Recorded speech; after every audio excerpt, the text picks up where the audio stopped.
സഹോദരങ്ങളെ, ഇന്നത്തെ ദിവസം എൻ്റെ ഏറ്റവും വലിയ പ്രാർത്ഥന ക്രിസ്തുവിൻ്റെ സ്നേഹത്തിൻ്റെ ഒരു വലിയ എൻകൗണ്ടർ നിങ്ങളുടെ ജീവിതത്തിൽ, നമ്മൾ ഓരോരുത്തരുടെയും ജീവിതത്തിൽ ഉണ്ടാകുന്നതിന് വേണ്ടി പ്രാർത്ഥിക്കുകയാണ്. ക്രിസ്തുവിൻ്റെ സ്നേഹത്തിൻ്റെ ഒരു അനുഭവം. അതായത് വചനം നമ്മളെ നോക്കി പറയുന്നൊരു കാര്യമുണ്ട്. ആദ്യം ഈശോ നമ്മളെ സ്നേഹിച്ചു, അതിനാൽ നാമും അവിടുത്തെ സ്നേഹിക്കുന്നു. ഈശോയുടെ സ്നേഹം അനുഭവിച്ചറിഞ്ഞെങ്കിൽ മാത്രമേ ഉള്ളൂ ഒരു വ്യക്തിക്ക് വിശുദ്ധിയിൽ ജീവിക്കാൻ പറ്റത്തുള്ളൂ. നമ്മൾ പലപ്പോഴും വിശുദ്ധിയിൽ ജീവിക്കണം എന്നൊക്കെ ഇങ്ങനെ കേൾക്കുന്നുണ്ട്, ദൈവഭയത്തിൻ്റെ സന്ദേശങ്ങളൊക്കെ. പക്ഷെ വചനം പറയും ആദ്യം അവിടെ നമ്മളെ സ്നേഹിച്ചു, അതിനാൽ നാമും അവിടുത്തെ സ്നേഹിക്കുന്നു.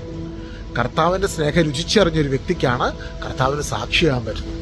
അതുകൊണ്ടാണ് അപ്പോസ്തലനായ പൗലോസ് പഠിപ്പിക്കുകയാണ് എഫെസോസ് ലേഖനത്തിൻ്റെ 5-ാം അധ്യായത്തിൽ 6-ാം അധ്യായത്തിൽ അവസാനമായി കർത്താവിലും അവിടുത്തെ ശക്തിയുടെ പ്രാഭവത്തിലും നിങ്ങൾ കരുത്തുള്ളവരാകുവിൻ. സാത്താൻ്റെ കുടില തന്ത്രങ്ങളെ എതിർത്ത് നിൽക്കുവാൻ ദൈവത്തിൻ്റെ സർവ്വ ആയുധങ്ങളും ധരിക്കും. അതായത് ദുഷ്ടാരൂപിയുടെ സാത്താൻ്റെ പ്രവർത്തനം എന്ന് വെച്ച് കഴിഞ്ഞാൽ കുടില തന്ത്രങ്ങളാണ്. മനുഷ്യനെതിരെ തിരിക്കും. ഈ ഭൂമിയിലുള്ള എല്ലാ മനുഷ്യരും, ഞാനും നിങ്ങളും, നമ്മൾ ഈ ഭൂമിയിൽ ജനിച്ച നാൾ മുതൽ പല കാരണങ്ങളാൽ പല വ്യക്തികളിലൂടെയും പല സാഹചര്യങ്ങളിലൂടെയും ഒക്കെ പല വേദനകളിലൂടെ കടന്നും കയറി ഇറങ്ങിപ്പോയിട്ടുള്ളവരാണ്. പല ആന്തരിക മുറിവുകൾ എല്ലാവർക്കും ഉണ്ട്. ഞാൻ പറഞ്ഞ കാര്യം ശ്രദ്ധിച്ച് കേൾക്കണേ.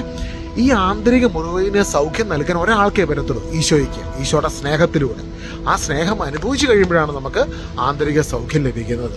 ഒരിക്കലും ഞങ്ങളെ കുറേ വേദനിപ്പിച്ച കുറേ ആൾക്കാരോട് മാനസികമായിട്ട് ക്ഷമിക്കാൻ പറ്റാത്ത അവസ്ഥയിൽ ഈശോയുടെ സ്നേഹത്തെ ധ്യാനിച്ച സമയത്ത്, ഒരിക്കലും ഞാൻ ചെറുപ്പത്തിൽ ഞങ്ങൾക്ക് ഞാൻ സ്കൂളിൽ നിന്ന് വരുന്ന സമയത്ത് ചില സമയത്തൊക്കെ ഈ പാലെടുക്കാൻ റബ്ബർത്തോട്ടമുണ്ട്. അപ്പം എനിക്ക് അവധിയുള്ള ദിവസം അവൻ പോയി പാലൊക്കെ എടുത്ത് കാര്യങ്ങളൊക്കെ പഠിക്കട്ടെ എന്ന് അങ്ങനെ പറഞ്ഞു വിടുമായിരുന്നു. അപ്പം അങ്ങനെ പോയ ഒരു സമയത്ത് എൻ്റെ മനസ്സിലിങ്ങനെ ഈ വ്യക്തികളോട് അതായത് ഞങ്ങളെ വേദനിപ്പിച്ച വ്യക്തികളോട് ക്ഷമിക്കുവാൻ പരിശുദ്ധാത്മാവ് വലിയൊരു പ്രേരണ തന്നു.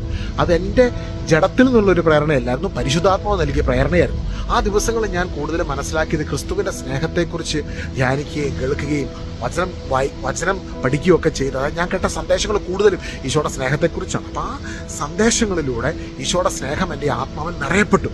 ഈശോ പറഞ്ഞില്ല, നിങ്ങൾ ലോകമെങ്ങും പോയി സകല സൃഷ്ടികളോടും സുവിശേഷം പ്രസംഗിക്കുമേ. ഈശോയുടെ സ്നേഹത്തെ നമുക്ക് വരച്ച് കാണിക്കാൻ പറ്റത്തില്ല. അത് പ്രസംഗിക്കുമ്പോൾ ഹൃദയത്തിലേക്ക് തുളച്ചു കയറും. നിങ്ങളെ ഈശോ സ്നേഹിക്കുന്നു, ഭയങ്കരമായി സ്നേഹിക്കുന്നു, ആഴത്തിൽ സ്നേഹിക്കുന്നു. ആ സ്നേഹമാണ് യഥാർത്ഥത്തിൽ നമ്മളെ പരിവർത്തനത്തിലേക്ക് നയിക്കുന്നത്. ഞാനിന്ന് ലണ്ടനിൽ ഇവിടെ ശുശ്രൂഷകൾ നടക്കുന്നുണ്ട്. സ്ട്രീറ്റുകളിൽ ശുശ്രൂഷയുണ്ട്, റീഹാബിലിറ്റേഷൻ സെൻ്ററുകളിലും പ്രസനിലൊക്കെ ശുശ്രൂഷയുണ്ട്. അപ്പോൾ ഈ ശുശ്രൂഷകളുടെ ഒക്കെ അടിസ്ഥാനം ക്രിസ്തുവിൻ്റെ സ്നേഹം ഓരോ മനുഷ്യാത്മാവും അറിയണം എന്നുള്ളതാണ്. അത് ഏത് സാഹചര്യത്തിലൂടെ കടന്നു പോകുന്ന വ്യക്തിയാണെങ്കിലും ഏത് ജീവിതാന്തസ്സാണെങ്കിലും യേശുവിൻ്റെ സ്നേഹത്തിന് മാറ്റുവാൻ കഴിയാത്ത അവസ്ഥകളില്ല, ജീവിതങ്ങളില്ല. അപ്പോൾ ഇന്ന് നമുക്ക് ചേർന്ന് പ്രാർത്ഥിക്കാം. ഞാൻ നിങ്ങൾക്ക് വേണ്ടി പ്രാർത്ഥിക്കണം. ഇവിടെ നിന്നുകൊണ്ട് ശുശ്രൂഷകൾ നടക്കുന്നതിന് ഇടയ്ക്ക് ഈ വീഡിയോ എടുത്തുകൊണ്ട് പ്രാർത്ഥിക്കുകയാണ്. ഈശോയുടെ സ്നേഹത്തിൻ്റെ വലിയൊരു നിറവ് ഇന്ന് ജീവിതത്തിൽ നിറയപ്പെടുമാറാകട്ടെ. വലിയ പരിവർത്തനം ഇന്നത്തെ ദിവസം ക്രിസ്തുവിൻ്റെ സ്നേഹത്തിന് എൻകൗണ്ടറിലൂടെ ജീവിതത്തിൽ സംഭവിക്കട്ടെ. ജീസസ് നെയിം, യേശുവിൻ്റെ നാമത്തിൽ തന്നെ. ആമേൻ.